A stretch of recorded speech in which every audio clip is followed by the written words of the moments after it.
Hello everybody, this is the Carbine Cowboy and Montana Mountain Man coming to you again from the great state of Montana. What I'd like to talk to you about today is the AR-15 rifle. As many of us know, the AR-15 has received a lot of bad publicity. And the part of this video I'd like to do is to try to set the record straight. First of all, AR, for those of us that know, stands for Armalite. Not automatic rifle, not assault rifle, Armalite rifle. These rifles were invented by Eugene Stoner back in the late 1950s to replace the M1 Garand and the M14 battle rifle. They received a lot of controversy for the fact that they fired a .22 caliber center fire rifle cartridge. Some of the very early complaints were, well, they were aluminum and plastic. They weren't a real battle rifle. We've all heard the story. We all know. They got a really bad rap in Vietnam. But I got to admit, they kind of have tweaked them a little bit. Everybody has their own purpose for them. I'm not really going to go into a big whole story about that. What I want to talk about today is current media and their outlook on this rifle. First of all, these rifles are not capable of firing 10 bazillion rounds a second. They won't shoot down aircraft flying at Mach 3 at 30,000 feet above the earth.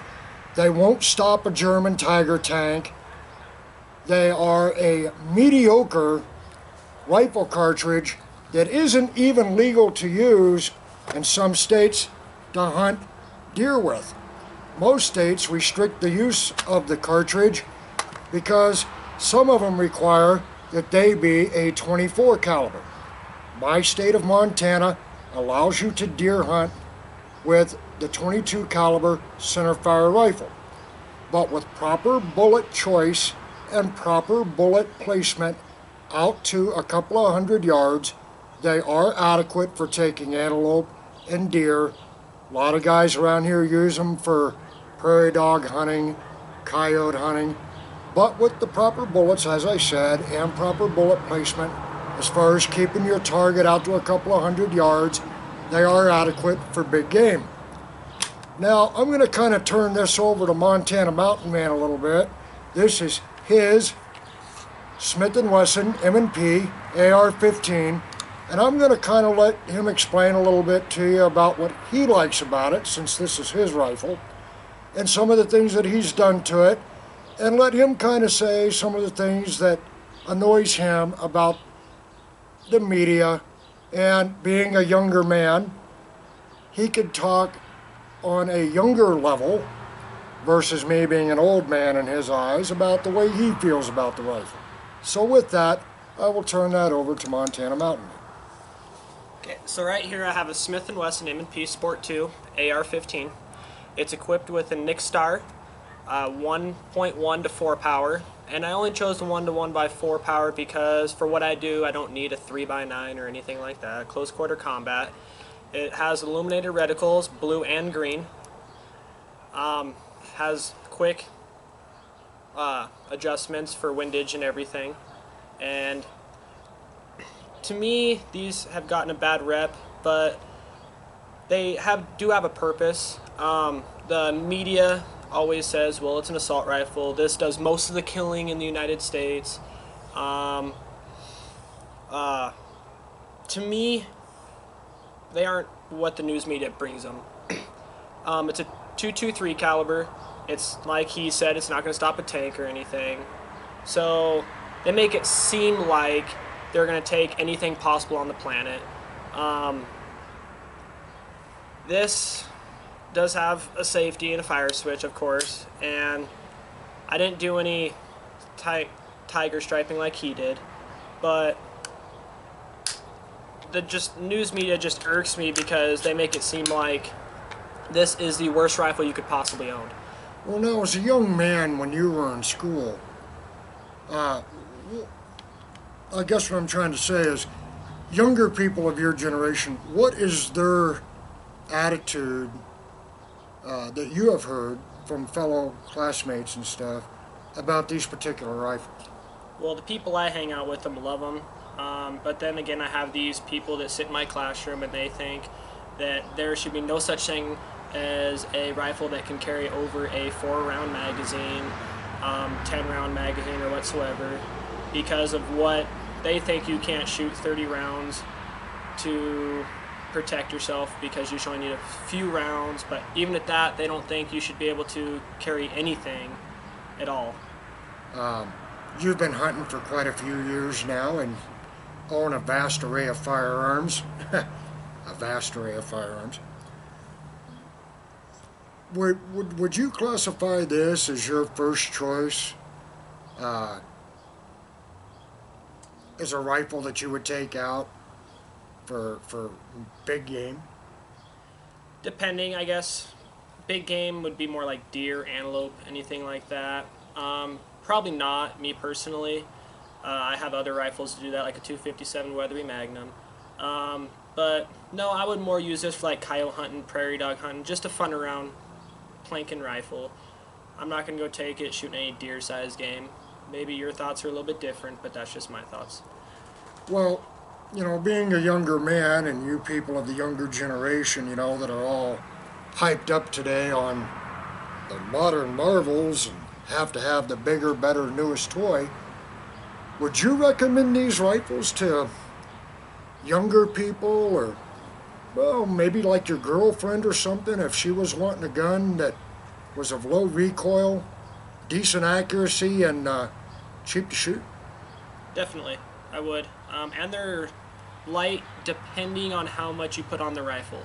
Now, back in the wars and everything, they say this thing was light and everything. The M14 was too heavy, and so was the M1 Grand. But you start putting all this stuff on it, it's going to actually probably maybe weigh as much, or if not more, than what those rifles have. And for a girl, woman, they are decently light depending on how much you put on it. And most girls that I know are not going to go throw 15 pounds on the rifle because they can't hold it up, you know, shoot accurately with it. But yes, I definitely would. So, I mean, I guess to put it in a nutshell, you know, the thing that really aggravates us is the real negative media and political outlook on these rifles. I come from an older generation. I do own an AR-15, but I tend to fall with people within my age group. I particularly like the M1 carbine, the M14, the M1 Grand. I do have one of these. They are a fun rifle. I do use one. But to me, they are what they are. And having a younger person's perspective on these things, that he gets to hear things from a lot of younger people I don't get to hear. And, you know, the thing that really also irks me is the young people aren't really as stupid as people like to think. Let me rephrase that. Well-rounded young people aren't as stupid as people think. I taught him how to shoot from the age where the gun was bigger than him. He knows that these are not a toy. He knew that it was not a game. And the thing that I foresee with a lot of young people today is they believe everything that Hollywood says, they believe everything they see on a movie, and in my personal interpretation, they believe everything that's on the internet. I mean, God forbid, we all know that the internet is the gospel truth. There's no wrongdoing or disbelieving on the internet. We all know that, right? I mean, it's 100% accurate. So, by having a younger person give you their take on this rifle and what they perceive from their generation really means a lot, because 5 years down the road, 10 years down the road, 20 years down the road, when I'm retired, the young people are going to be running this country. We need young people like this that have a thing that we used to call common sense. I like young people that think for themselves. I like young people that do their own legwork and do their own investigation and don't believe everything that they're told or everything that an adult tells them just because it's an adult. I got to admit, not everybody buys into that. And would you concur with that? Yes. Do you think all the young people today are you know, believe all the hype that they keep spreading about these rifles? Depending on the person, actually, I believe that there is a lot of people who believe that these are the devil. Yeah, and where do they get most of that information from? School, teachers, news media. Because the teachers these days aren't like what they were before. My history teacher, he was different, and we talked about all this kind of stuff in my AP government class. And it's not like Hollywood where you get hit by one of these, you're going to fly out a window 15 feet, it's not going to push you back 15 feet or anything like that. Like he said, Hollywood's just a joke, can be a joke, is mostly a joke. These rifles are not going to blow someone in half like a shotgun will. The news media just overreacts. They think because it holds a 30-round magazine and everything that it's the devil, and me personally, I don't understand it. Well, to all of our viewers out there in YouTube land, let us know at the bottom of the video what you think. Give us your thoughts, give us your input. We really appreciate as much feedback from you as we can get, because then it tells us what direction we need to go with our videos. We kind of enjoy these little sit-down talks with you. We haven't really done a lot of them, and we'd like to do some more. So let us know what you think. So from the great state of Montana, the Carbine Cowboy and Montana Mountain Man, have a good evening, be safe, and we'll see you next time.